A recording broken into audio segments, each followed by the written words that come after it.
Well, thank you very much for the kind introduction. Ladies and gentlemen, I'm very much aware that this session would stand between you having to go preparing for your dinner, and some of you would join the forum dinner later tonight. So we have a total of about 75 minutes for this session. And indeed, time is of the essence, ladies and gentlemen, when we look at the kind of climate actions that we have to undertake in order to mitigate some of the disasters as spelled out just now, which are, of course, harming a lot of us. So there's also a need to, of course, explore renewable energy and to look for opportunities in the green economy. Now, we will start with our YB Dr. Haji Hazland bin Abang Hipni, who is the Deputy Minister for Energy and Environmental Sustainability of the state of Sarawak, Malaysia. And each speaker, we would have around 10 minutes of presentation, and then at the end of which we will open up the floor for question and answer. And I do hope all of you would be very assiduous in posting your question on the chat room, and I will direct them to our speakers. So without much ado, let me pass the floor to Dr. Haji Hazland bin Abang Hipni. Sir. Thank you very much, our moderator. Bismillahirrahmanirrahim. Can you hear me? Okay. Yes, we can hear you clearly. Yes. Clearly, yes. Right? Yeah. Because I'm from Kuching, Sarawak, all the way. Yes. About 1,200 kilometers away from you. So very good afternoon to all the panelists and to all the participants of this conference. I think everybody by now should have already understood quite a bit on climate change. Climate change is for real. As we can see, the effects of climate change recently, as recent as the floodings in Australia, in Pakistan, the droughts in America, and so on. And actually, climate change is a natural phenomenon. Yeah? It has been happening on this planet Earth for billions of years, even without the interference of humankind. But in the last 1 million years, that was the beginning of carbon emission, whereby humankind learned how to light a fire. We had no choice. We have to learn how to survive. About 1 million years ago, fire is a very important tool for us to survive. But probably due to ignorance, due to highly competitive livelihood and the race to become the #1 nation in the world, humankind has forgotten the adverse effects on our activities on this planet Earth.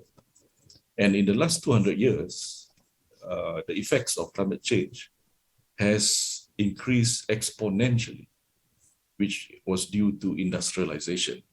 Yeah? So the main factor causing climate change is the emission of carbon dioxide, which in turn we now call the carbon emission, plus the other gases, the greenhouse gases and so on. And carbon dioxide, as we all know scientifically, can hold a lot of heat. Yeah, carbon dioxide is a gas which can hold a large amount of heat. And that is why the global temperature has increased to more than 2 degrees Celsius or 1.5 degrees Celsius as compared to previously in the pre-industrial era. And that is the main cause of our climate change and the extreme in weather patterns. And how do we mitigate climate change? The answer is through environmental sustainability. That is the strategy, the way to mitigate climate change. And climate change can be mitigated if we carry out some of these environmental sustainability strategies. So Sarawak has made a very important decision in the last 2 to 3 years to set up a new ministry, solely focus on climate change and its mitigation. And that was the reason why, after we won the last state elections in December last year, our premier set up this new ministry where I am now, which is called the Ministry of Energy and Environmental Sustainability.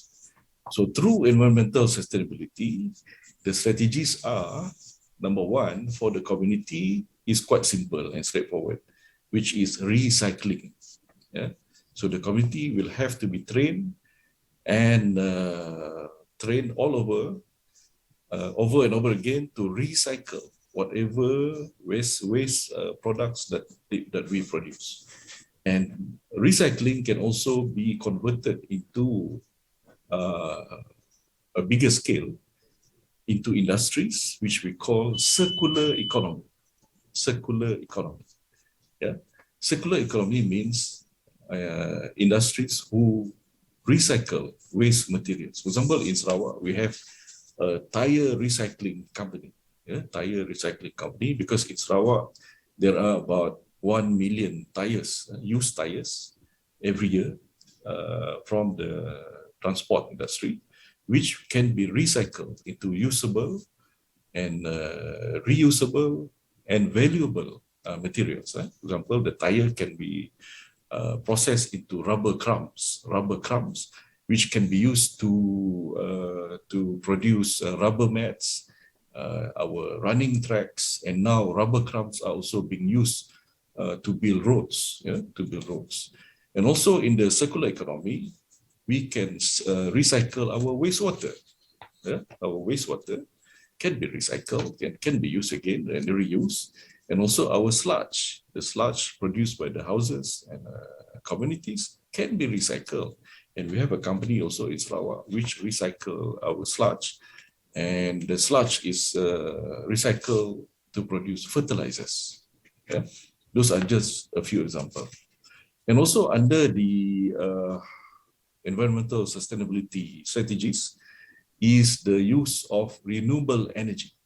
And Sarawak is blessed by God Almighty, by Allah Ta'ala, by giving a big landmass, because Sarawak is almost as big as West Malaysia. And on that landmass, 65% of it is forest.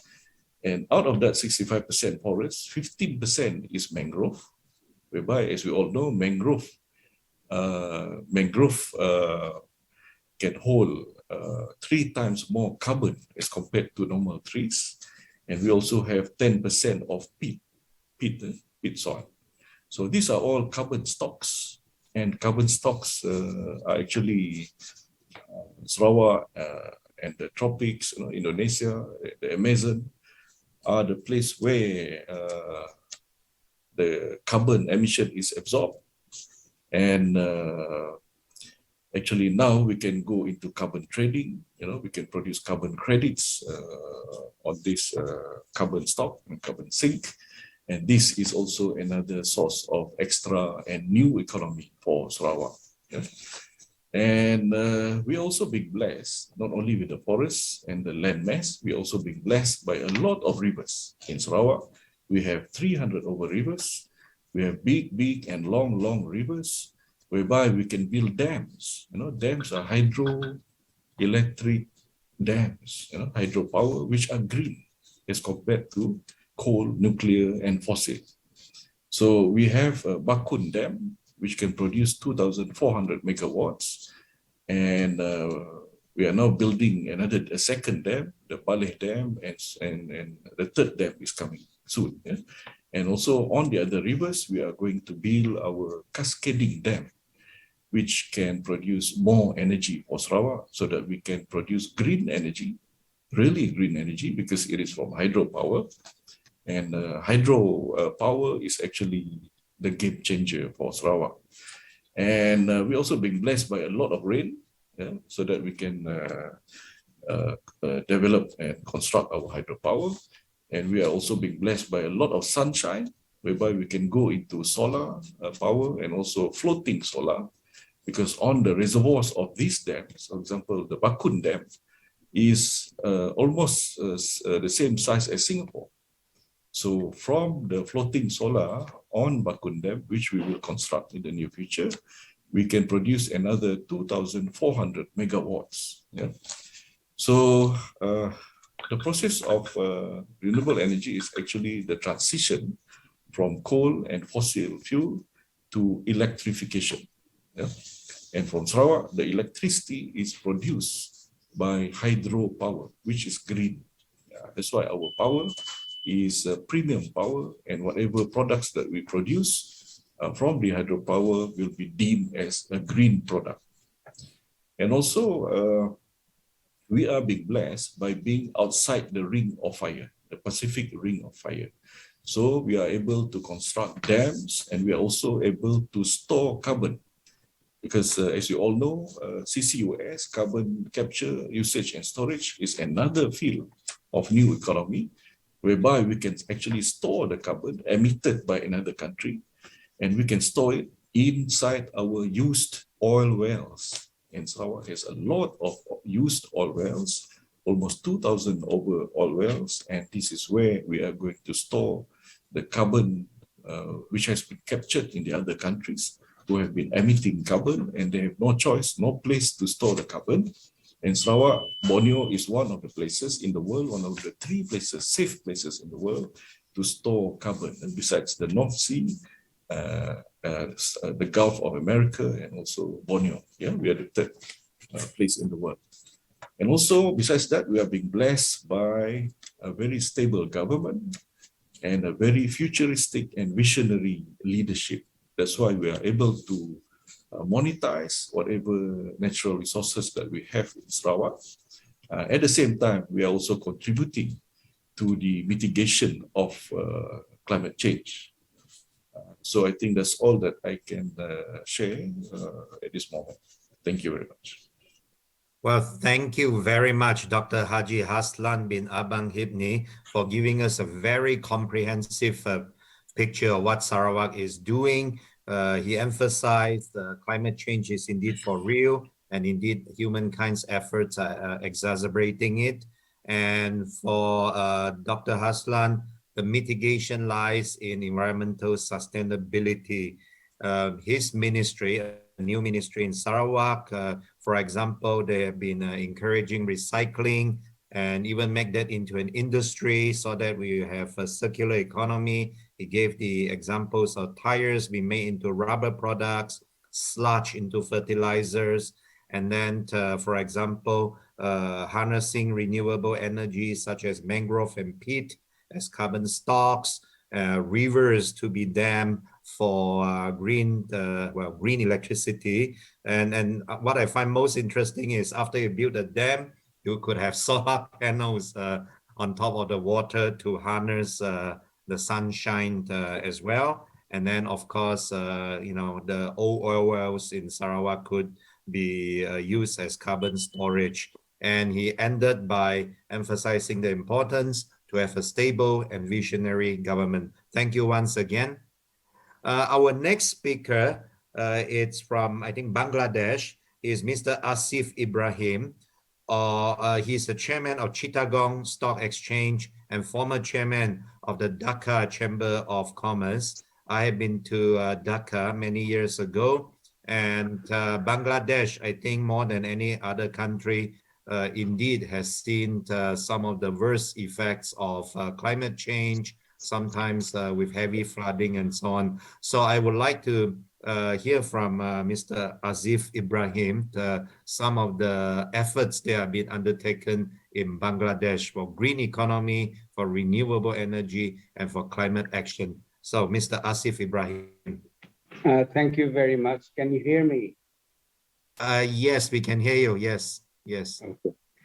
First of all, I want to thank the forum for inviting me to come and speak on this. And Our session is very important, and we are dealing with an issue which we are seeing making a change in our lives. And it is going to keep on making changes in our lives going forward.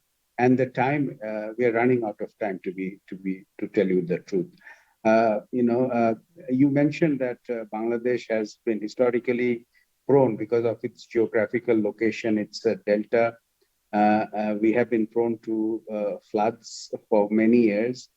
And also, we are clearly seeing the result of the climate change, like many of you in your countries, by increased temperature, the mean temperature during the not only during the summer months, but also during the winter months. The average temperature is gradually going up.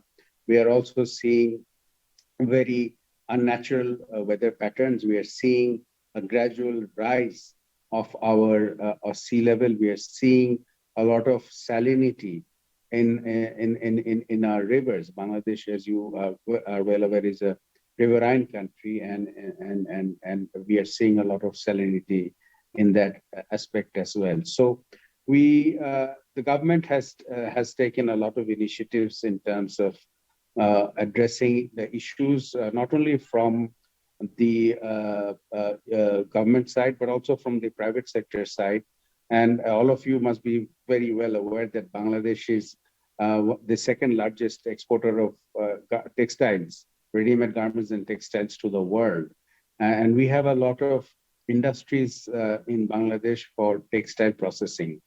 Although we are carbon negative, we are trying to ensure that we are embracing new technologies that help eliminate or reduce the effect of textile wet processing in the environment by introducing circularity, by introducing measures of sustainability.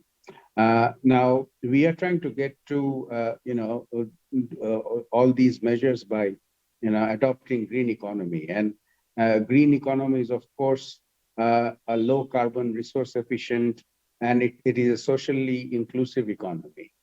In a green economy, growth in employment and income are driven by public and private investment into such economic activities, infrastructure, and assets that allow reduced carbon emissions and pollutions, enhance energy and resource efficiency, and prevention of the loss of biodiversity and ecosystem services. Here also, I would like to mention the world's one of the largest mangrove forest, the Sundarbans, is also located in Bangladesh, and it also has some part in the West Bengal of India. And we are also seeing that in the Sundarbans, the effect of the climate change. So that is also very alarming. The role of the green economy is also on sustainable consumption and production and resource efficiency, embracing the overall arching desire for achieving the sustainable development goals by the year 2030. Sustainable consumption and production aims to improve production processes and consumption practices to reduce resource consumption, waste generation, and emissions across the full life cycle of process and products, while resource efficiency refers to the ways in which resources are used to deliver value to society and aims to reduce the amount of resources needed, and emissions and waste generated per unit of product and service. The green economy provides a macroeconomic approach to sustainable economic growth with a central focus on investments, employments, and skills. So in order to get to this, in Bangladesh and in all the other countries, I think the role of the government, along with the private sector and other players, the non-government actors, are very, very important. Awareness creation is important. Providing tools and technologies to the industries is important.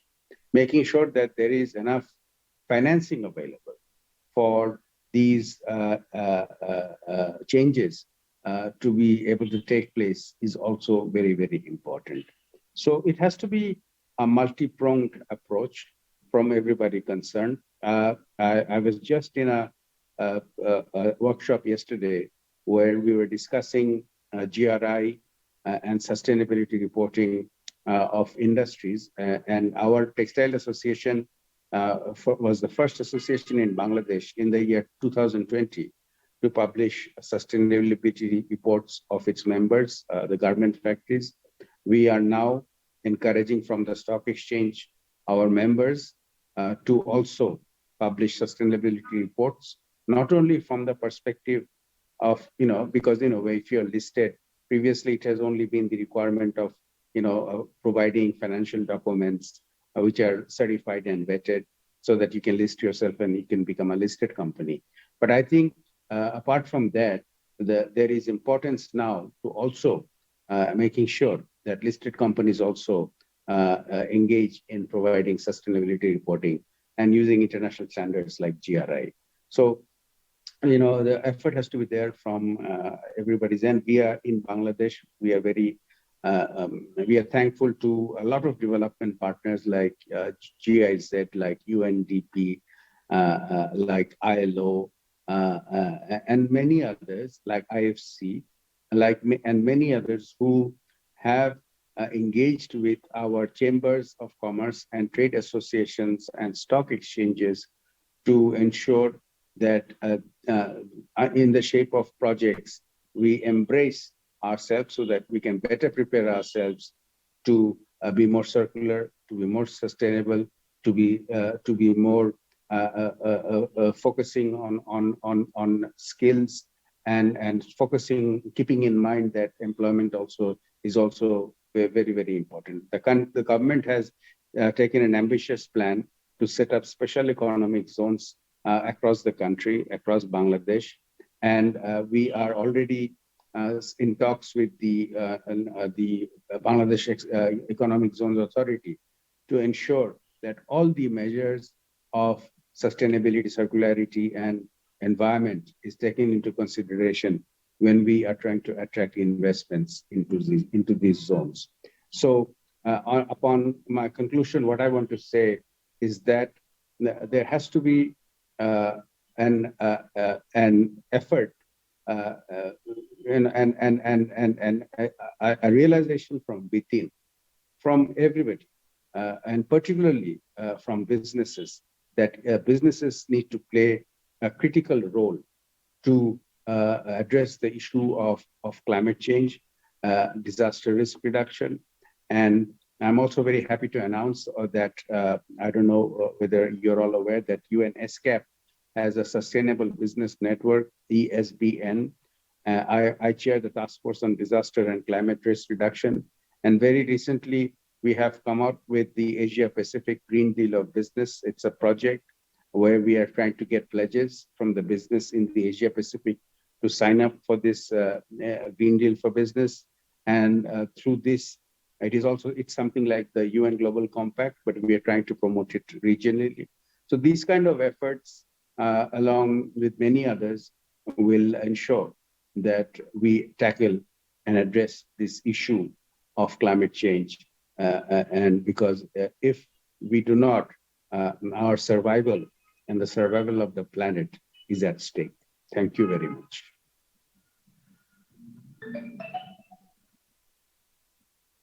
Thank you, Mr. Asif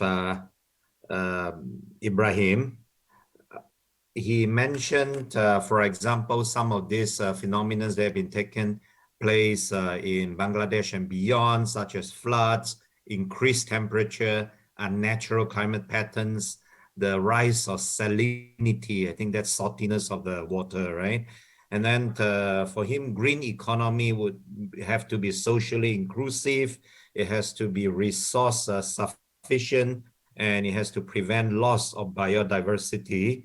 And that could be done, for example, by promoting sustainable consumption and production, and creating awareness as to the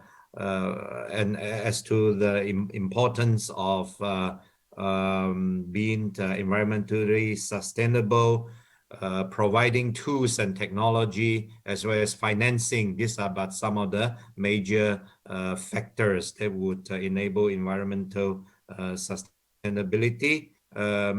He also, of course, outlined various international efforts towards this direction, which involve Bangladesh. Thank you very much. Our next speaker is Dr. Mushtaq Ahmed Memon, who is the Regional Coordinator for Chemicals and Pollution Action of the United Nations Environment Program, or UNEP. I had the great privilege of also having worked for the UN in two other agencies, UN OCHA and ITU, and I always look forward to see the United Nations as the leading world agency, to see what are some of the new efforts being rolled out, for example, in terms of environmental sustainability and perhaps even renewable energy. So Dr. Mushtaq Ahmed Memon, please. Thank you, Dr. Isan, and good afternoon, everyone. Assalamu alaikum. So, because I have 10 minutes, so I think it's good to put a few slides as they can speak more than I speak in 10 minutes. So, okay, so I hope everyone can see that. Yes, we can see you. Circular economy, yeah. Yeah. So let me discuss, as we are talking about energy sector basically, and we are looking on the net zero or the carbon neutrality goals by different countries, even like now China, Japan, Korea, India, all the countries are coming up very quickly, and especially COP27 is approaching, and also the energy crisis in the world. So many things are happening around energy sector. So that's where I think it's better to put this, that how we can move forward in a better way that can help the people and planet together. So when we talk about the resources, and energy is one of the resources, this is it's going to be the biggest conflicts in the world around the resources, also in the past, but now as we see with the current situation, international on the energy and so on. So basically it's all about the resources.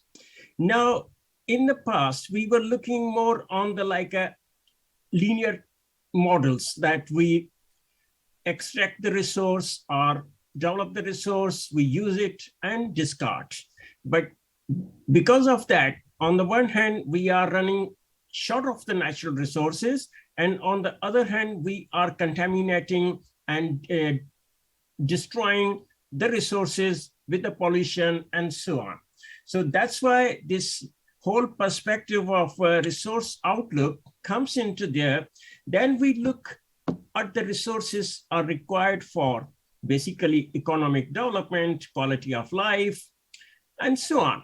So again, the economic development is linked with all the services, whether you talk transport, you talk about the housing, you talk about the food and everything. And everything again revolves around the energy, because for transport, for food, for housing, everything, we need energy.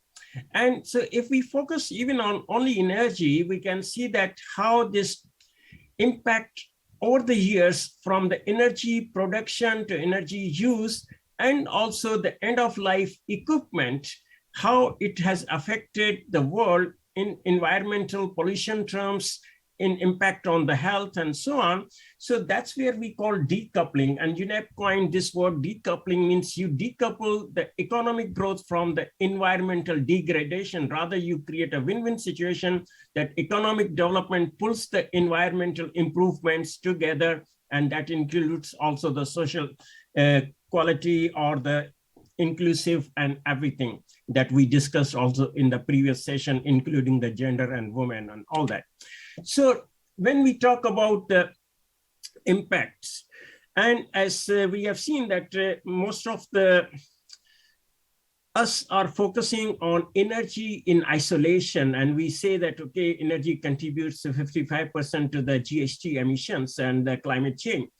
But then 45% is about the products. And as I mentioned, for any product, to produce a product, to use a product, to discard the product, all needs energy. So there's an embedded energy within the products itself. And also the efficiency of the products, energy use depends on really the type of the products. So that's why when we are talking about the lighting, we are no more talking about buying the bulbs. We are talking about the service, that we need a sufficient light, for example. For transportation, again, we saw the shared economy models that we need a transportation, not necessarily we buy the car and stand still for 90% of time in our garages and so on. So the point is that energy and products go hand in hand. Now comes the challenge for Asia Pacific. 50% of the natural resources are consumed in Asia Pacific, while it contributes only 32%, if you look on this center here, to the GDP, global GDP. And within Asia Pacific, another challenge comes. Suppose Japan needs a 0.25 kilogram of natural resources to produce $1 of GDP, while Mongolia needs a 15.39 kilogram of resources to produce $1 GDP because of the primitive mining economy here, and because of a service and franchise and all these technologies here. So in between are other countries like China, India, and so on. So when you talk about all this, that how you bridge this inequality of the resource inefficiency to make this, on the one hand, we become Asia as efficient for resource use, and on the other hand, we become efficient within that, and that brings like inclusive. So even it's a small island or it's a big country like India or China, anything, it can really have some uniformity across that. And that's where we come to the point that how we can shape up our economy or energy sector for this talk today. So when we talk about the demand and supply, in Asia Pacific, the middle income is growing rapidly. And because of the economic growth and urbanization and all this, there's a huge demand. And if you look on the energy demand over the last 20, 30 years, it's increasing and rapidly increasing. There's no yet coming the saturation point in most of the countries. And even there's a lot of a shortfall and so on. So that's where we are looking at the demand. So when we talk about the linear model, we cannot meet that demand. We have to go to the circular models, that even for the energy per se, the circularity in terms of the equipment that produced energy, the equipment that uses the energy, and also the whole system of the recycling and everything that uses energy, that how we can make, on the one hand, efficient, so energy efficient. On the other hand, we move to the sources like a renewable energy. And on the third hand, we try to come up with the new economic models where energy or embedded energy is also calculated well, and to give us the circular economy or green economy concepts. To do so, UNEP has established quite many tools over the years. For example, life cycle approach, as we have to understand even for any energy source, even as a hydropower, is a nuclear energy, is a fossil fuel-based energy, it's a solar energy, that how the life cycle works and how the impacts of life cycle on the environment and social, including the inclusive gender and everything is there to make the best choices for the energy itself. And then the energy equipment as well. Then we have eco-innovations, again, like to see that how this, on the one hand, the renewable energy coming, but how to do the distribution of renewable energy. Suppose we are talking about the shared economy, we are talking about the electric mobility, we are talking about the renewable energy for the electric mobility, then we have the blockchains and so on. So how we can use these innovations to really come up in a best way that we have a renewable energy which can be efficiently used and which can help us to improve our quality of life, whether it be, as I say, transportation, health, education, housing, anything. And then consumer information. How many of us know the renewable energy, whether this renewable energy source is really renewable or it's environmental friendly, like solar panels? How many types of solar panels are there? How we can know that which solar panel is really doing well in terms of life cycle approach or not? So that's where also the next tool, sustainable procurement or sustainable public procurement, is a key that really says it's not about procuring renewable energy, it's really procuring renewable energy that is environmentally, socially, economically feasible and sustainable. That's where the sustainable public procurement comes. And then, of course, the sustainable lifestyles, that how many kilometers, suppose we need to travel in a day, in, let's say, in Bangkok, where I am, and then how many kilometers we can adjust to reduce with our different ways of lifestyles, how many kilometers we can go to the active transport, how many kilometers we can move from private to the public transport, and then also to the electric mobility and so on. And last, but I think the most important, is the trade. As in Asia Pacific, we have so many trade agreements. We have a regional trade agreements, we have a bilateral trade agreement. How the trade agreements are bringing in the climate change concerns, how they are coming into the circular economy and so on, especially with the EU and Asia Pacific, like the trade is really taking very fast, this carbon neutrality. So the embedded water, embedded energy and everything, that is very important to look into that. So this model where we are really looking at, on the one hand, we need the policies, institutional arrangement, financing mechanisms, including the public-private partnerships, extended producer responsibility, or fee-based, or CSR, or ESG, on the then technology support and capacity building, innovations and business models, including the startups, which we are supporting a lot of now, green startups. And on the top is always the political will, awareness raising, as I did a lot of work in Penang, and that's really evident there. And Dato Maimuna is now head of the UN Habitat. So on the other hand, you look across the full value chain, like eco-design, green supply chain, sharing platforms, as I say, whether it be transportation, whether it be the co-working spaces and so on, extended product life and product use, including right to repair and so forth. Product as a service, as I already mentioned, light is a service now, not a product to buy bulbs and all this. For example, transport also as a service, for example, offices also space becoming a service, for example, and green recycling and recovery. And so these digital technologies, I'm not going into there, but they are really helping a lot to really move or making this big shift with the apps, with the hybrid technologies, with the robotics, and also how the conventional engineering is improving, and that's very important to look. So the last slide is that how the three actors can work together. Government has an edge because of regulatory frameworks, their tariff designing, subsidies, guarantees to bring the inclusive societies and so on. Then businesses, they have investments, they have a knowledge, information, they have a managerial efficiencies, they have a backward and forward chains, supply chains, and also the partners. But on the top comes the demand side, community. How our willingness to pay, how our awareness for the environmental friendly lifestyle. So this can whole bring this energy sector per se on the top of the world if we work together. Thank you very much. Well, thank you, Dr. Mushtaq. You gave us indeed a very comprehensive and educational presentation of circular economy for carbon neutrality, such that we could build, hopefully, a resource-efficient and pollution-free Asia Pacific. I'm still struggling to understand your notion of decoupling, but that's okay. You emphasize the importance of bridging inequality in resource efficiency, the transition from linear to circular economy with tools such as life cycle, such as eco-innovation, consumer information or availability of it, the importance of sustainable procurement and also sustainable lifestyles for all of us, and also sustainable trade practices. You mentioned the role of modern technology in circular economy, and finally you ended with a call for the public sector, the private sector, as well as the community to work together towards a circular economy. Thank you once again.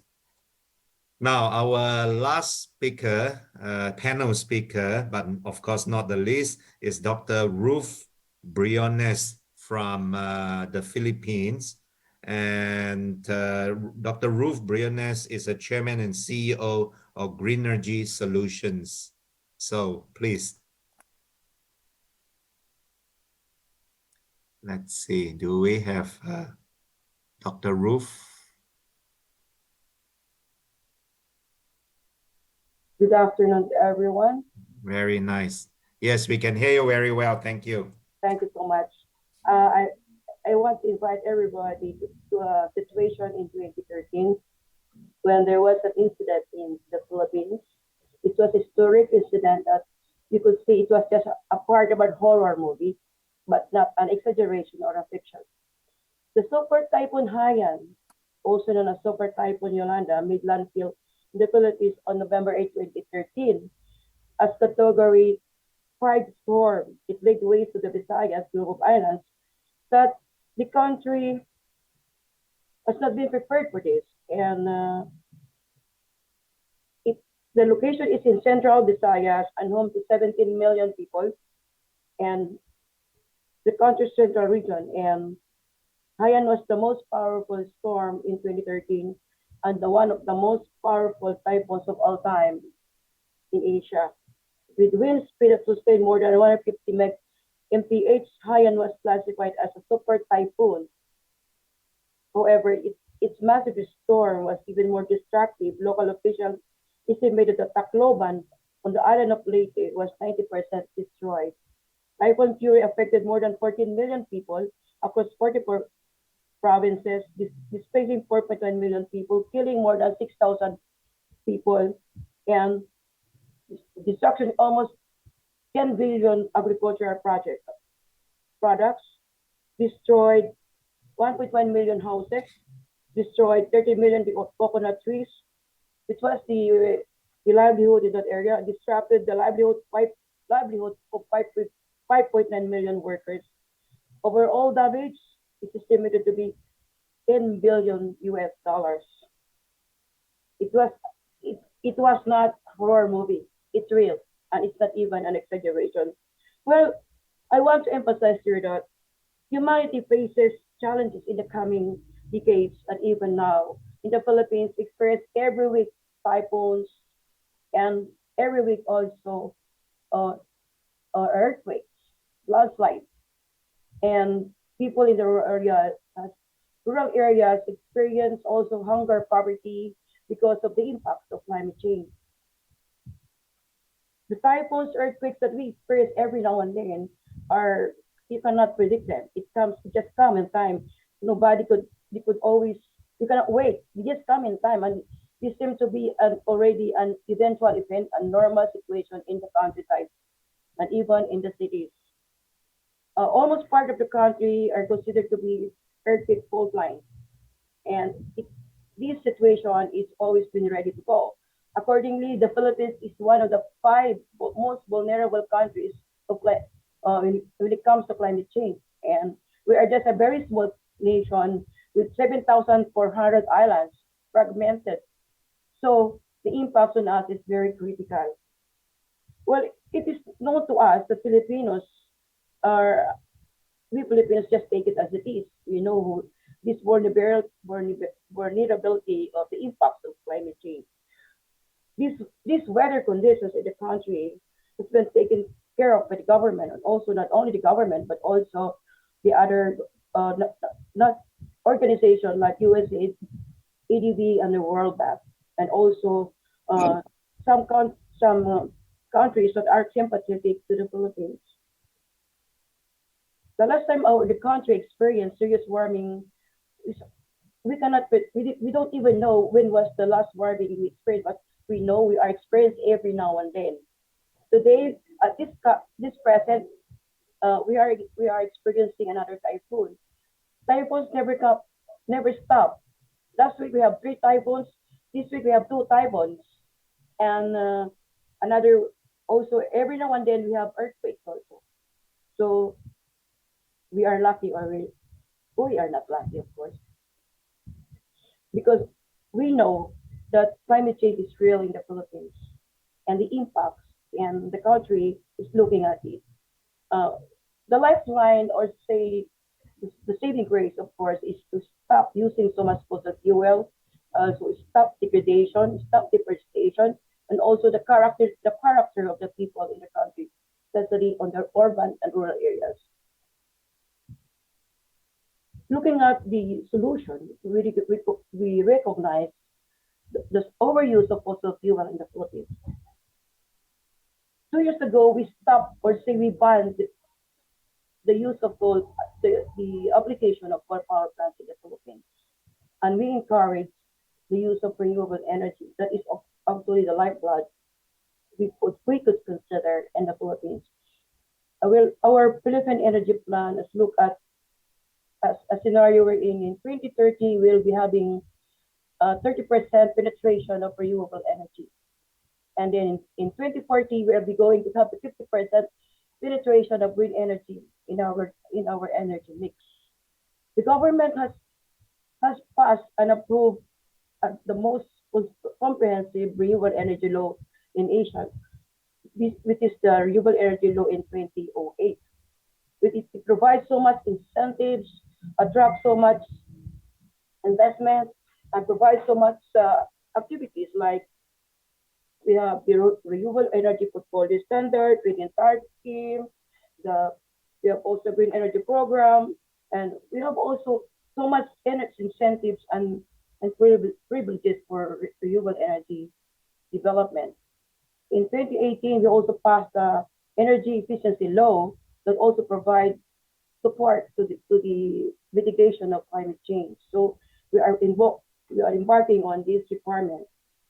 The government also encouraged investors to come in the Philippines in order we're moving towards zero carbon economy, and also we also believe on green economy. We also believe on circular economy. Actually, there is now a pending law in Congress regarding ecological waste to energy project, or say they call it the waste to energy up, but then it has been there for many years, and so much issues and the technology that we're going to use. There's so much issue on the technology like incineration. Any technology that it could be used are not acceptable to some environmentally. So it has been 5 years now that the waste to energy project or law has been pending in Congress. However, we are a part of the system under the IPCC, where we have established or we committed under the NDC, so naturally coordinate. We have commitment to reduce our carbon emissions in the Philippines. The banning of power plants or coal power plants is an initial step to this, and also we're looking also to zero waste economy in the Philippines. Recently, the government has embarked on a policy to encourage all renewable energy developers to participate on the bidding process in order that the RE law will be more developed and to attract more investors in the Philippines. However, there will be a lot of issues now because of the economic situation in the country. The inflation is high, the dollar-peso rate is not applicable, it's not attractive to investors, and inflation is also high. So we are in that situation when we can no longer attract investors. Also, people are not encouraged on the waste to energy project or circular economy. People also on the uplands try to burn their forest products. They use forest products for their cooking, and it's an issue that's never stopped because it's also an issue in other Asian countries. So the use of wood fuel for their cooking, and also in the urban centers, the use of gasoline in their cooking also. So fossil fuel will never stop, and carbon emission never stop. Actually, we could consider the Philippines as one of the most polluted country in the East Asia.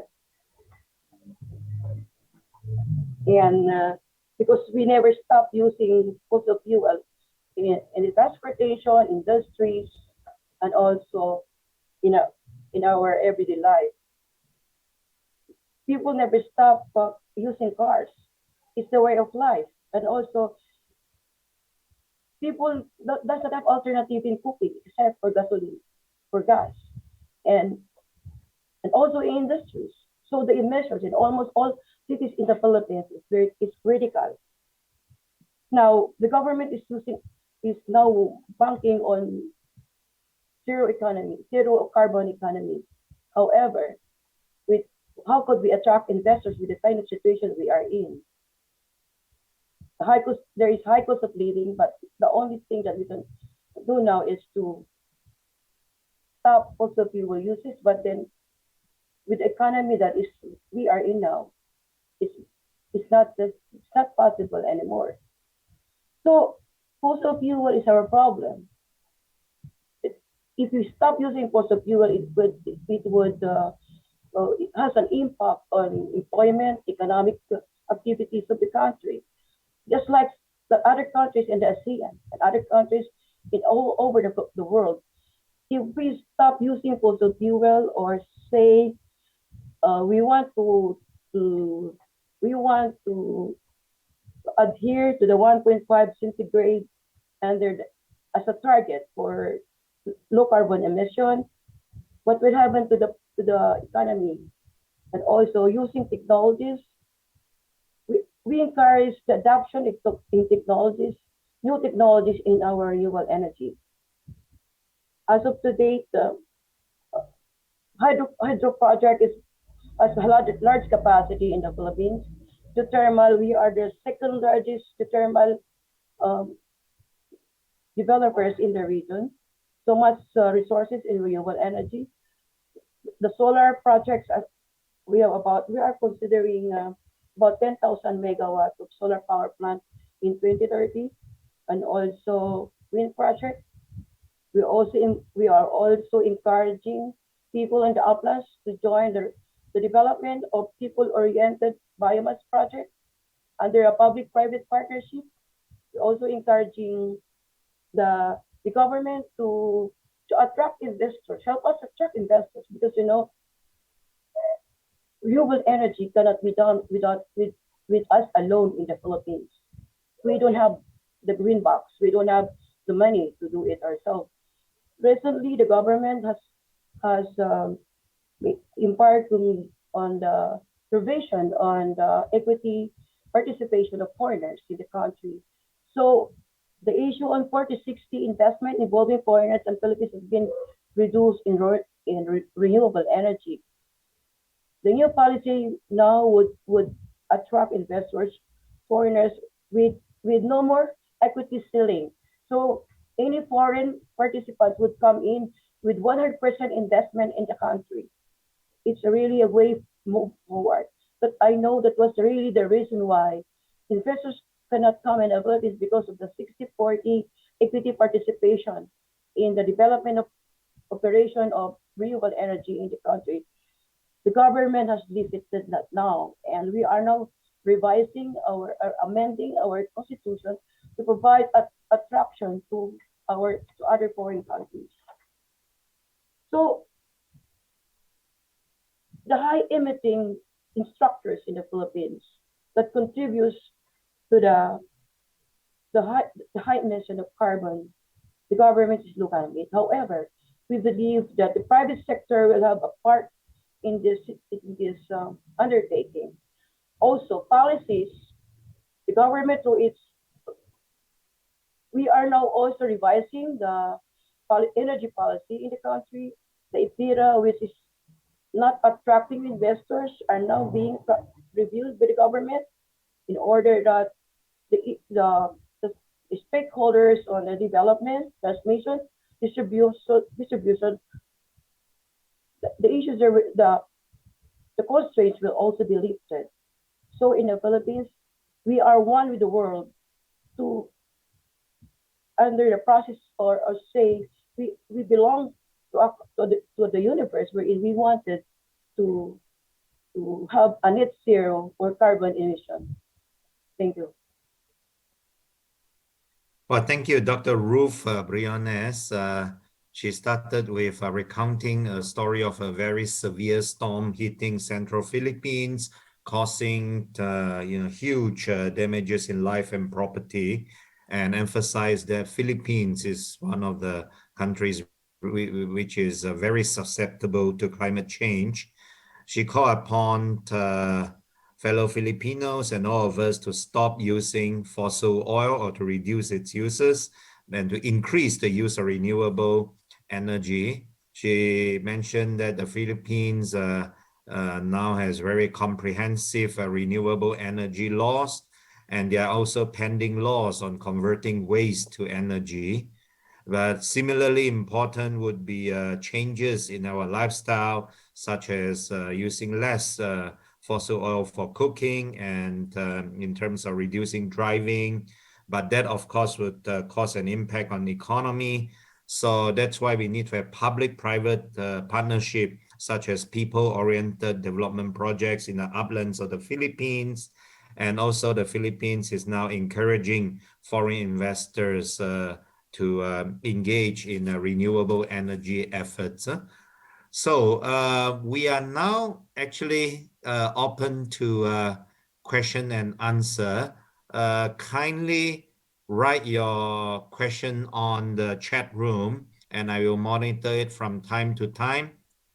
And while you are doing so, I actually have a request from one of the participants to share her views on the subject, Ms. Meghana from Lapland.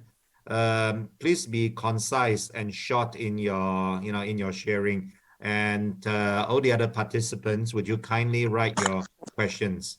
Meghana? Thank you. You can hear me? Yes, I can hear you. Yeah. Good evening to all of you. My name is Meghana, Director on the board of Labland Group of Companies based in India.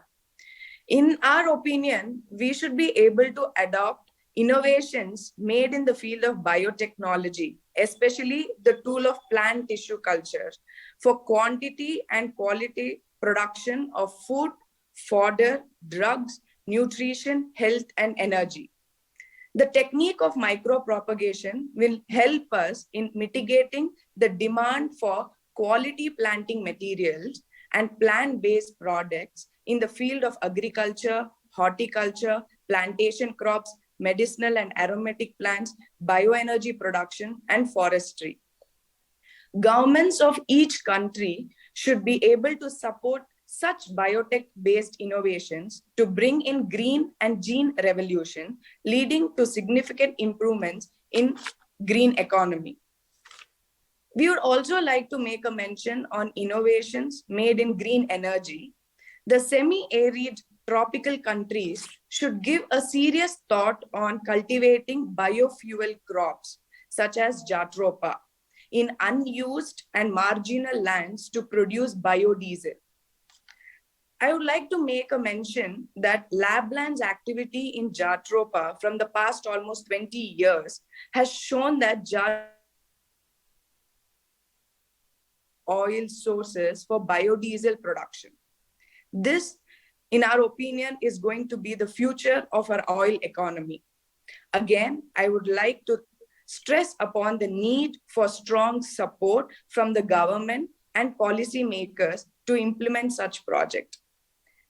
Thank you, organization, and thank you, Dr. Sen, for giving us the opportunity for expressing our thoughts. Thank you so much. Well, thank you very much for giving us indeed a very short and concise presentation on the importance of using plant-based biodiesel as means for renewable energy. Now, I still don't see any question on the chat box, but maybe let me start with, let me throw a little bit of my thoughts on this.